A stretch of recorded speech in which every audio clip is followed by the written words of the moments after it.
ao programa Reconectar de hoje sobre direito, moda e empreendedorismo. A minha convidada é a Júlia von Tobel-Baccarini. Ju, bem-vinda. Obrigada, estou muito contente de estar aqui. Obrigada pelo convite. A última vez nos encontramos na Itália, em Milão, agora aqui no Mackenzie. Muito feliz de estar aqui com você. É um prazer te receber, Ju. A Ju, ela é fundadora de um programa que é o Made In. É um programa da TV, que agora também está no YouTube. Né? Passou esse ano, na primeira temporada dele, na Fashion TV Brasil. Então, é um prazer enorme te receber para falar de um tema que é comum, né, na nossa vida, né, no nosso estudo e na nossa trajetória. E, Ju, eu queria começar dizendo o seguinte: o empreendedorismo, ele, claro, está presente no mundo dos negócios. Mas eu acho que, ultimamente, o empreendedorismo passou a integrar muito o mundo acadêmico. E eu falo isso porque aqui no Mackenzie, nós temos em todas as unidades, nós temos uma disciplina de empreendedorismo. Muito legal. E, além disso, a gente tem um núcleo de empreendedorismo aqui na universidade. E no curso de Fashion Law, né, na pós-graduação de Fashion Law, nós temos um módulo que trata só de empreendedorismo na moda. Então, eu queria começar te pedindo para contar um pouco para a gente a sua trajetória nessa área, no empreendedorismo, na moda, contar a sua formação. E te fazer a primeira pergunta, né? Você acha que empreender é uma vocação ou nós podemos aprender a empreender? Tá, então primeiro eu vou começar com a minha apresentação, né? Me apresentar um pouquinho para o pessoal. Eu sou administradora, fiz administração de empresas, fiz pós em comunicação, fiz um MBA em Design, Fashion and Luxury Goods na Itália. Então, fiz um ano full time, né, morando na Itália, fazendo esse MBA focado no mercado de luxo. Então, não é na moda, e sim no mercado de luxo como um todo. Então, falando desde moda, carros, produtos, embalagens, um pouco de tudo, né? Então, o próprio mercado de luxo. E depois eu fiz também um curso de empreendedorismo. Eu morei nos Estados Unidos quando eu trabalhava para uma empresa americana, desculpa. Eu morei nos Estados Unidos quando eu trabalhava para uma empresa americana e acabei fazendo um curso de empreendedorismo na Universidade do Texas. Tá. E depois também fiz um curso de Digital Marketing, agora em 2019. Foi o meu último curso. Em paralelo, também fiz alguns cursos relacionados com rádio e TV, que é um assunto que sempre me interessou.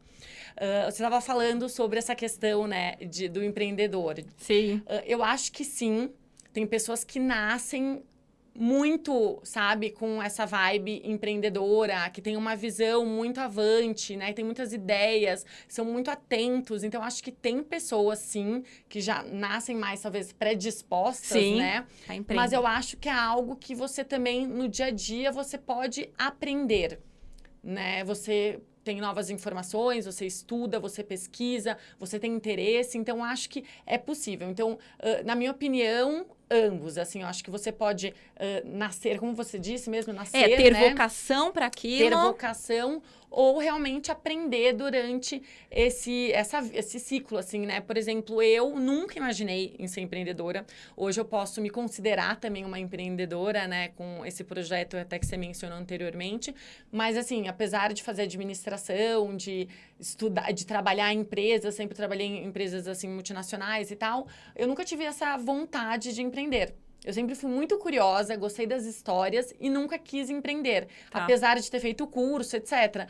Mas daí você vai vendo que acontece é um percurso, naturalmente na sua vida. Exatamente. Toda a sua bagagem, eu acho, que te leva para algum lugar, né? Às vezes a gente chega num ponto e pensa, no passado eu fiz tal coisa e por causa daquela coisa que eu fiz, agora eu tô aqui, eu tô conseguindo fazer tal coisa. Então, acho que é tudo interligado, acho que realmente é um caminho e pode acontecer muito por acaso. Tá, é engraçado porque às vezes a gente faz algo intuitivamente e que depois a gente percebe, depois que você fez um curso, que você se aproximou de algum empreendedor, você percebe, puxa, mas aquilo eu fiz intuitivamente e realmente era algo relevante, né, para essa minha trajetória. Eu falo isso porque a gente sempre pensa assim, será que nós todos não somos, né, empreendedores das nossas vidas? Então, em algum aspecto da nossa vida, a gente realmente tem que empreender. Mas eu acho que isso pode ser intuitivamente, por uma vocação, seja numa família que tem esse histórico, que você cresce assistindo isso, né? ou realmente porque você se interessou em determinado momento da sua vida e foi fazer um curso, ou teve uma oportunidade na universidade de estar mais próximo, né? Então, eu acho que realmente, concordo com você, eu acho que tem esses dois lados. A gente pode ter a vocação, mas também a gente pode, né, descobrir isso aprendendo um pouco. Exato. Você sabe, desde que a gente se conheceu, e a gente também se conheceu um pouco em razão do seu programa, do Made In. E eu sempre te disse, quando eu te conheci, eu falei, Ju, eu gosto muito desse tema. Né? Então, eu vou até te contar um pouquinho desse meu interesse para te fazer a próxima pergunta. Na verdade, esse tema, eu acabei escrevendo um artigo, que é um artigo que vai ser publicado na Universidade de Palermo, numa parceria que nós estamos fazendo Mackenzie, Universidade de Palermo, de Fashion Law, de Direito da Moda. E é um artigo que eu abordei o Made In, principalmente no momento de pandemia, em que ficou muito claro que havia necessidade de a gente se interessar e se preocupar com as coisas que eram locais, né? Que eram feitas naquele país. Então, um artigo eu acabei pesquisando sobre isso e acabei desenvolvendo esse raciocínio. E também, a gente se encontrou na Itália, como você começou falando, né, nesse podcast, em julho. Eu estava lá para dar uma aula no Milano Fashion Institute e nessa minha aula eu abordei esse aspecto da moda, do direito e do empreendedorismo, especialmente quando eu falei do Made in Brasil, né, do feito no Brasil, em comparação com o Made in Italy. Então, é um tema que eu gosto demais. E nesse estudo do Fashion Law que a gente tem aqui no Mackenzie, e você sabe disso, que você estudou na Itália, o mercado de luxo, né, a moda, a gente tem a cadeia criativa e a cadeia produtiva. Na cadeia criativa, a gente se preocupa muito com aquilo que inspira o estilista, o designer. Mas não é só a inspiração. Como é que esse produto depois vai ser feito? Então, a gente vai para a cadeia produtiva, né? Produto manufatureiro. Como ele é feito? Quem faz? Né? Onde é feito? Então, a pandemia, por exemplo, nos mostrou, como eu já falei, e no Brasil nós tivemos uma queda significativa para a indústria têxtil, que era necessário a gente voltar a olhar para o que era produzido no Brasil. Então, cresceram movimentos aqui no Brasil, foram chamados de Movimento Feito no Brasil, e também o Tamo Junto, liderado pela ABIT. E nesse movimento, eu queria te perguntar, e aí explicar para o pessoal por que eu estou te perguntando isso, porque você tem essa história, você mora na Itália, você estudou na Itália, desenvolve projetos lá. A gente se inspira nesse movimento no Made in Italy, porque quando a gente pensa em alguma coisa feita em algum lugar, seja Made in Brasil, Made in China, o Made in Italy é a nossa inspiração. Então, Ju, o que você podia contar para a gente, né?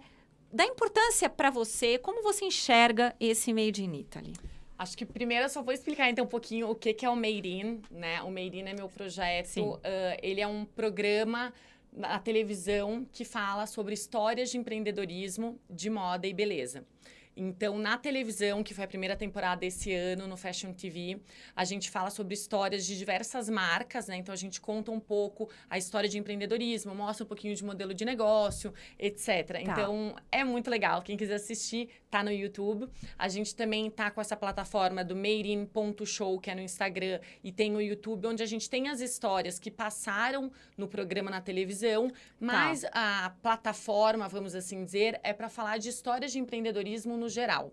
Então, agora na Itália, eu fiz com diversos empreendedores de diversos setores europeus, né, empreendedores europeus. Que não sejam só da moda. Exatamente. Então, a ideia realmente é contar histórias de empreendedorismo e na TV a gente fala especificamente de moda e beleza. Você estava falando sobre essa questão do Made in Italy, que realmente é muito forte. Né? Até o mercado de luxo, ele naturalmente ele vem, né, principalmente da França e da Itália, então ele nasce nesses dois países, né, no Made in Italy, o Made in France. E o Made in Italy, realmente, ele é muito forte.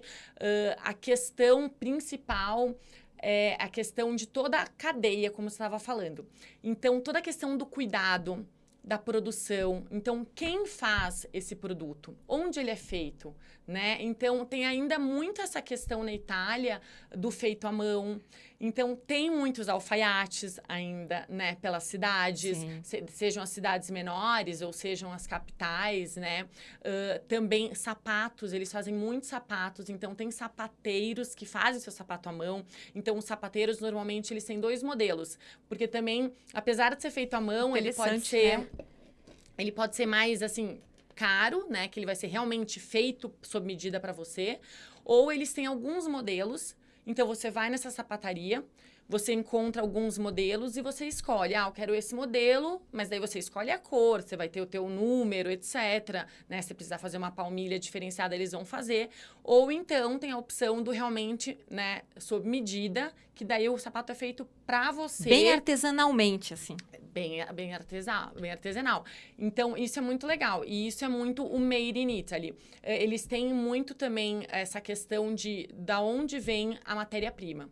Né? Então, a qualidade da matéria-prima certificada. Então, ela é realmente a matéria-prima, no caso, né? É italiana. Então, eu sei que o produto, ele já nasce na Itália, né? Vamos assim dizer. Porque o tecido, por exemplo, é de lá. Ou seja, o que for, a matéria-prima, então, é de lá. Depois, ele é realmente produzido lá, né? E daí, ele é etiquetado como Made in Italy e vendido para todo mundo. Então, realmente, essa cadeia de cuidados, de atenção, a qualidade também é algo que é muito, né, importante em geral para esses made-ins, porque acabam que, em geral, obviamente, a gente não pode generalizar, mas quando a gente pensa num mercado de luxo, a gente pensa muito no made-in, né? É importante isso, as pessoas valorizam, né? Exatamente. Claro que por trás, depois tem toda a estratégia de marca, as histórias das marcas, né? Então, tudo isso conta também no preço final, etc. Mas essa questão do cuidado, do processo, né? É muito importante. Então, o que a gente viu também depois da pandemia e até nos programas, né? Se vocês depois quiserem assistir alguns episódios lá no YouTube que estão ali, algumas marcas com as quais eu conversei, que a gente fez, né? Depois de pandemia, a gente gravou. Então, exatamente isso. Algumas marcas, elas não tinham, por exemplo, e-commerce. Vendiam só na própria loja. Tiveram que desenvolver isso para sobreviver. Desenvolveram. E daí é um novo mercado hoje para elas, né? Marcas que durante a pandemia, ou mais para o final, né? Começaram a priorizar realmente fornecedores da região. Então, por exemplo, uma marca gaúcha, ela começou a valorizar e tentar comprar o máximo possível de fornecedores locais para ajudar o Estado. Então, acho que esse movimento que você mencionou, realmente, ele aconteceu, né? E muita gente começou a procurar fornecedores, seja do seu país, seja da sua região, para realmente apoiar aquela questão do apoio, né? Da comunidade, que virou muito forte, eu acho, depois do Covid. E, claro, muitas dessas estratégias e novas, né? Estratégias que foram colocadas em prática se mantêm, né? Agora, vão se manter. Outras, talvez, sejam alteradas no futuro, não sei. Mas, com certeza, isso foi algo que e mudou. esse Made in Italy, você acha que as pessoas associam muito só as marcas de luxo? Ou você acha que esse Made in Italy também, hoje, já é associado a pequenos empreendedores, né? Então, pode ter alguém que tenha uma determinada vocação para desenvolver um determinado produto, uma habilidade, mas ele é um pequeno, né? Porque quando a gente fala no Made in Italy, normalmente a gente pensa em marcas de luxo. Talvez, não sei se o começo foi dessa forma. Você acha que hoje a gente pode dizer, então, que o Made in Italy, especialmente agora, pode ser também associado não só ao mercado de luxo, mas também aos menores? Na verdade, ele é. Ele é associado a produtos italianos, no caso, né? Quando a gente fala Made in Italy. Sim. Porque a gente tem diversas marcas que não são conhecidas no exterior, ou mesmo marcas de cidades, né? Que, de repente, na cidade X tem uma produtora de cashmere, né? Sim. Ou tem uma produtora de camisas. E aquele produto, ele é Made in Italy. porque ele foi produzido naquela região, né? Então, Tá. e é tão interessante porque principalmente a Itália tem isso muito forte, seja na comida, né? Sim. Seja na moda. Então, a gente vê esse Made in Italy por regiões. Então, algumas regiões são mais fortes em algumas coisas, né? Em produtos, seja de moda, seja de comida. E tem regiões que tem um belo mix de produtos, né? Até o design, né? Tem as feiras de design, de móveis. Exatamente. Também, que é muito interessante, Exatamente. né? Hoje a gente tem a maior feira de design de produtos no geral, né? Que é a Design Week, que ela acontece em Milão. Né, acontece uma vez por ano, e até essa junção em função de Milão e da Itália em si ter essa... É tão forte esse made in, essa questão do design, da criatividade, porque muitas marcas vêm de lá e também tem muitos produtos, né? Tem muitos designers de móveis, etc., Exato. que são italianos ou têm essa, né, inspiração na Itália, etc. Então, mas essa questão do made in, sim. Então, qualquer produto, gravatas, tem muitas marcas de bolsas. Eu sempre Muita falo bolsa. muito, gosto muito de dar o exemplo da seda de Como, porque a gente vai Também, visitar a região, o Lago de exato. Como, Beládio. Eu fui visitar o Museu da Seda de Como. Então, a gente vê, né, que naquela região, ali perto de Milão, na região de Como, né, então valoriza-se muito a seda, que está presente também em roupas, em bolsas, em gravatas. E aí, eu falo sempre do Made in Italy para os alunos, porque a Itália soube se valer disso, né? Da sua criatividade, né? Dos seus designers, do saber fazer, do que é artesanal, para desenvolver o Made in Italy. Eu acho que o Brasil tem a criatividade, o Brasil tem uma cadeia completa, a maior cadeia completa do Ocidente. Então, acho que o Brasil tem essas condições, mas talvez esteja faltando aí a gente deslanchar, né? Para que o feito no Brasil, o movimento Tamo Junto, a gente saiba valorizar o que é nosso. Eu acho que a coisa tem algo que é interessante a gente, né? Pelo menos eu, às vezes, fico pensando nisso. Que as marcas brasileiras no exterior fazem maior sucesso, né? Então, assim, você chega com alguma coisa, uma moda praia, sapatos, ou seja qualquer outro produto, né? Sim. É tão interessante que as pessoas, uau, da onde que é? Nananana. A renda, né? Renda no Brasil. Renda, que a gente tem muita renda aqui. Então, realmente, o produto ele é muito apreciado, né? E aqui, eu acho que a gente dá por isso, assim, a gente tem, então tá tudo certo. Mas não, realmente, a gente tem produtos muito lindos, né? Exatamente. Muito qualificados e tem tudo, assim, né? Como você falou, a gente tem toda uma cadeia, tem pessoas super criativas, a gente tem muita coisa. Mas eu acho que, realmente, eu acho que é uma questão de valorização, mas eu acho que nos últimos anos mudou muito. Melhorou isso. já. Eu acho que mudou muito a cultura, assim, sabe? Eu acho que as pessoas valorizam mais agora o que é nosso, sabe? Eu acho que antes era muito o que é do outro, muito distante. Exato, que vem de fora, né? E agora a gente está Exato. olhando mais pra gente. Eu até vi outro dia que você entrevistou a Marta Medeiros, e a Marta Medeiros tem uma história muito interessante com a gente aqui do Mackenzie, porque em 2017, o primeiro evento que nós fizemos, que foi o primeiro Congresso Internacional de Fashion Law, a abertura foi com a Marta Medeiros. Então, eu tenho um carinho muito grande, por isso eu vi que você também a entrevistou, a gente falou da renda, então Exatamente, a Marta é também, né, aí um case maravilhoso de sucesso, né, então... Com um produto que é nosso, né? Um produto 100%. Renda brasileira. Exatamente. Ô, Ju, em 2022, esse ano, foi um ano importante pra gente aqui no Mackenzie, né, para o Fashion Law, porque nós fundamos uma clínica jurídica, que é a Small Business Clinic in Fashion Law, que é a primeira clínica jurídica de Fashion Law do Brasil. A gente sabe que nos Estados Unidos, a Susan Scafidi fundou uma clínica jurídica que os alunos da universidade podem participar dos atendimentos. Isso é muito interessante, esse modelo de clínicas, né, nos Estados Unidos, e a gente tem utilizado aqui no Mackenzie. E até... queria contar um pouquinho disso, porque essa semana o próprio reitor da universidade, o magnífico reitor, ele disse uma frase que eu falei, puxa, é isso mesmo. Ele falou que o Mackenzie está abrindo os braços para as empresas.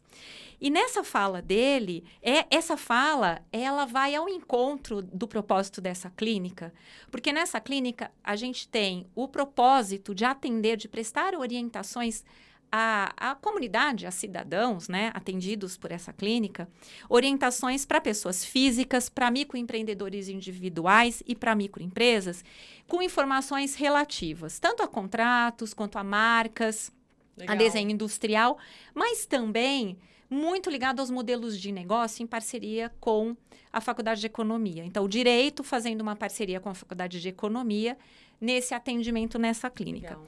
E assim, e por que eu estou falando isso? Porque esse aspecto do atendimento da clínica é voltado para os modelos de negócios. E a gente sabe que os modelos de negócio, o ideal, né, é que a gente falando de empreendedorismo aqui, que o empreendedor tenha previamente esse modelo de negócios, né, um plano financeiro, um modelo de negócios. Mas o que a gente viu na pandemia? Na prática não é assim não, né? Então, a gente tá falando, mundo ideal, a gente pensa que seria assim. Mas não. A pandemia pegou muita gente de surpresa que teve que se virar, né? Então, esses modelos de negócios podiam ser modelos muito bem definidos, mas tiveram que ser modificados em alguns aspectos, ou aquelas pessoas que passaram a empreender durante a pandemia tiveram que pensar nos seus modelos de negócio. E assistindo o seu programa, que eu sou fã, gente, eu adoro, assistam. Você entrevistou muitos empreendedores brasileiros, né? Eles em diversos segmentos, Exato. contando a sua história. Então, eu queria te perguntar, pelo que você entrevistou, na sua experiência desses empreendedores, o que você percebe nisso? Houve mudança de modelo de negócio ou não? Eles tiveram que inovar? Como é que foi isso? Então, assim, o que a gente vê aí pelo mercado, que a gente viu, né, nos episódios aí do programa do Made in, que realmente tiveram empreendedores que eles tiveram que abrir novos meios, por exemplo, o online, o digital. Então, quem não tinha loja online, teve que abrir uma loja online, né? Independente se para vender o mesmo mix de produtos ou não, mas tiveram que abrir esse canal, porque era mais um canal para chegar até o consumidor, né? Com o consumidor. Então, tem gente que realmente... Então, por exemplo, a gente vê uma marca de sapatos, que seriam sapatos, né, para festas, para o dia a dia, que eles tiveram que fazer se renovar. Então, eles pensaram em pantufa, porque as pessoas estavam em casa na pandemia. Sim. Então, né, o que a gente vende? Vende pantufa. Assim como muitas marcas de roupas, né, que seriam roupas, de repente, mais sofisticadas, começaram a pensar em linhas comfort, né? Sim. Então, linhas para ficar em casa. Então, um moletom, uma roupa mais descoladinha, mais confortável para ficar em casa, já que agora o dia a dia ele tá em casa. E muita gente também, depois da pandemia, pegou muito esse comfort, né? Essa vida. Acho que depois da pandemia, muita gente mudou. Seja, né, em questões de trabalho, híbrido, que agora é muito presente, ou o próprio remoto. As pessoas, acho que pensam muito também mais o conforto hoje em dia. Seja o conforto da sua casa, que você ficou tanto tempo dentro, né? Ou seja o conforto de se vestir. Então, acho que as marcas, elas tiveram que se adequar ao que estava acontecendo. Então, cortar custos, obviamente, né? Talvez reduzir o mix de produtos. Né? Até fazer por demanda, talvez? Eu acho que isso depende muito da marca, né? Então, como a gente viu, depende do modelo de negócio. Então, tem modelos de negócio que ele já é pensado para ele ser feito sob demanda. Tá. Então, porque ele ajuda realmente nesse corte de custos, né? Mas também para você conseguir fazer sob demanda, precisa toda uma estratégia e uma logística, né, interna de produção e logística externa também, muito particular. Então, com certeza, assim, os modelos são diferentes, todo mundo acho que teve que se modificar e pensar em novidades, pensar em novas estratégias depois da pandemia. Claro que essa questão do business, do empreendedor, ele nunca pode parar, né? Então, desde o passado, ele sempre teve que pensar em novidades, seja em produto, seja estratégia de marketing, né, de comunicação. Então, sempre foi algo muito vivo na vida de um empreendedor, de um executivo, de uma marca, etc. Mas eu acho que, com certeza, a pandemia ela fez com que as pessoas tivessem que repensar muito mais esse modelo de negócio, ou que nem a gente falou, pegando, né, fornecedores, então, mais próximos para ajudar a cadeia, ou também porque era mais fácil de chegar, né, com a questão do timing. Então, acho que tiveram vários pontos aí, né, que contribuíram. E talvez isso veio para ficar, né? Talvez quem experimentou esse modelo, talvez agora seja um modelo... Talvez mantenha, exato. Daí isso a gente vai ver um pouco mais para frente, né? Mas com certeza, acho que algumas estratégias foram mantidas. Tá certo. Ô, Ju, assistindo seu programa, ouvindo aqueles empreendedores, né, falando sobre a sua história, porque hoje é muito importante isso, né? O consumidor quer conhecer a história. Exato. Eu acho muito interessante. Eu já conheci alguns daqueles que vocês... Não vou contar exatamente qual para o pessoal assistir. Exato. No YouTube, gente. Vão ali, madein.show e assistam. Isso. Mas eu pensei... Tem um deles, que eu não vou falar o nome aqui, eles vão assistir, que é do ramo de sapatos, e que ele falou, puxa, mas eu também estou no ramo dos vinhos. Eu também estou fazendo vinhos. Achei muito, muito interessante, porque nós tivemos já aqui no Mackenzie um curso... que na área do Fashion Law, que era Fashion Law e Gastro Law. Então, era a moda e a gastronomia. Então, né, essa relação é muito parecida à cadeia, o modelo de negócio, a sustentabilidade presente. Então, é muito interessante. Mas por que eu estou falando isso? Porque alguns deles mencionaram algumas expressões ou frases ou pensamentos que realmente me fizeram pensar. E eu queria saber o que você pensa disso. Porque nós começamos falando aqui, estamos caminhando para o final, de que será que empreender é uma vocação ou a gente pode aprender? E um deles falou o seguinte, quem muito pensa, pouco faz. Né? E é interessante a gente... tem um que eu não é? E tem outro que falou assim, empreender tem que vir de dentro. Então, Ju, antes da gente encerrar, tal, eu queria te devolver, então, essas duas frases para você, para o que você, pensando assim, o que você, então, pode concluir? Será que, realmente, quem muito pensa, pouco faz? Será que tem que vir de dentro? A gente tem que deixar a nossa intuição falar mais alto? A nossa, né? Como é que você vê isso aí? Eu acredito que, com certeza, tem que vir... Eu acho que tem que, sim, vir de dentro. Essa vontade, porque, assim, é o que todo mundo fala e eu vou repetir, né? Então, assim, dá trabalho, né? Você vai se estressar, você vai passar um monte de perrengue, vai pensar, não vai dar certo. Vão ter momentos muito difíceis. Depois, obviamente, vão ter momentos muito legais, tal. Mas é sempre, principalmente no início, é uma batalha, né? Você tá ali. Sim. Então, com certeza, precisa vir de dentro, porque você precisa ter muita convicção. E eu acho que o mais importante é você tem que acreditar no que você tá fazendo. Então, assim, independente do que seja, dos teus segmentos, seja moda, seja, né, na questão do direito, seja, não sei, qualquer coisa, você tem que realmente acreditar que aquilo faz sentido, que é aquilo que você quer, né, produzir ou serviço, seja o que for. Então, acho que sim, tem que vir de dentro para você ter essa força de vontade, conseguir estar ali lutando dia a dia para colocar o negócio de pé. Mas eu acho que faz sentido essa frase de quem pensa tanto, porque que acontece? E eu vejo isso, posso até dizer no meu próprio projeto. O meu projeto tem muitos anos. E ele só foi colocado em prática há pouco tempo.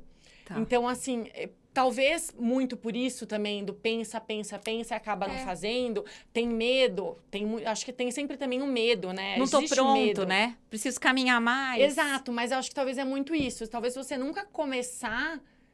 você vai ter sempre esse medo, Exato. Talvez o medo vai crescer, e entre outras coisas. Então, eu continuo achando, a minha resposta acho que é a mesma do início. Eu acho que tem gente, sim, que nasce com essa vocação do empreendedor, mas eu acho que o empreendedor também aí é uma estrada, você vem de dentro, você pega as suas experiências, de repente você vê uma coisa que você curte, você tem uma ideia, você vai lá e fala, pode dar certo, você estuda, não necessariamente você precisa de um plano de negócios, eu acho que muita gente hoje não tem esse plano de negócios. Mas tem que começar. E funciona muito bem, mas é isso, vamos lá, coloca, né, essa ideia, claro, mantém ali o que você tem, de repente, né, de lado, ou se você pode, você foca 100% no que você quer. Eu acho que é tudo uma questão também de estratégia. A estratégia é sempre muito importante, né? Esse planejamento estratégico. Mas começar e caminhar. Mas eu acho que você mencionou duas frases muito legais. Você lembrou muito eu bem, adorei. Desses dois empreendedores que falaram bem isso. Então, eu acho que é isso. E essa parte de fashion law, né, que vocês têm até aqui no... Eu acho muito legal também a gente falar sobre isso, porque nós, empreendedores, ou qualquer empreendedor, ele chega no momento que ele precisa de um advogado. Sim. Né, na moda também, cada um é muito particular, e a gente precisa de certas coisas, né, de um suporte. Então, um profissional é muito legal, é muito bem-vindo e é super necessário. Mas, então, quem não assistiu, assista o madeinShow, né, que muito a Rê lindo. falou. Mas é isso, Rê, obrigada. Obrigada, Ju. Eu acho que a gente terminar assim é muito lindo, porque, na verdade, é um estímulo para as pessoas que estão nesse final de ano e que querem mudar. A gente sempre pensa, um ano novo é uma vida nova. É verdade. Tenho algum desejo, quero mudar. Não sei ainda como fazer, estou inseguro, mas tenho um desejo. Eu acho que já é o primeiro passo ter esse desejo, né? E até acho que, eu não cheguei a comentar, mas esse foi um dos grandes porquês, né, do Made In. Para contar essas histórias de empreendedorismo, para inspirar as pessoas, assim, para dar ideias, ou mesmo só como história. Encorajar então, também, né? Ou você nem quer ser empreendedor, mas você tem curiosidade de entender por trás daquelas marcas, daquelas empresas. Então, é muito por isso mesmo, é para fazer esse entretenimento aí com conteúdo. Muito obrigada, Ju. Obrigada, foi um prazer te receber e que a gente possa se encontrar muitas vezes, seja aqui ou seja nos cursos lá na Itália, né? E fazer muitos projetos em conjunto. E eu queria então agradecer a todos que nos acompanharam aqui, dizendo que realmente o caminho a gente faz caminhando. Até o próximo programa. Muito obrigada.